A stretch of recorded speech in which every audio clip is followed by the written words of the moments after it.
But those types of things I think can really engage an audience in ways that you may not even be thinking about today. Yeah. I really like that breakdown, and kind of want to get into something deeper, which is like, what is your like best advice, something that super insightful you want to give to sellers right now when it comes to outbound to refine their strategy? Yeah. First off, look at your strategy. What's working. Yeah, because most people probably aren't doing that. That's actually a good It's point. so true.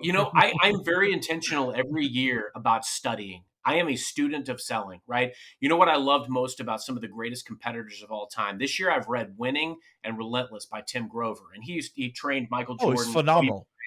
Phenomenal books. And you know what it really got me ingrained in, Morgan, was being a student of the game. You've got to study what works, what doesn't. And I don't care how fun the stuff that doesn't work is, you got to get rid of it if you want to be successful.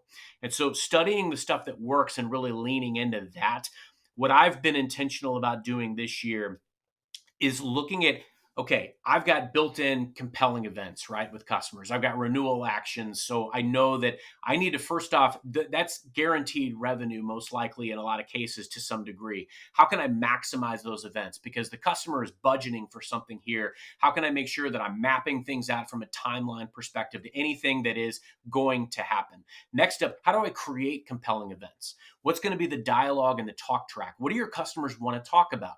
Because they guarantee do not want to just talk about everything that you think is great about your organization or your product or anything of that nature. They want to talk about what matters to them. And I've isolated 4 key pillars that have really helped me to get any conversation I want. Optimizing their costs and their expenditures, optimizing their security posture. What can they do around generative AI, which has a lot of ringing bells right now? Everybody wants to talk about Gen AI. And then how can we partner better? How can we sell together in the market? If I use those 4, I can get any conversation that I want. So think about, what are those door opener conversations?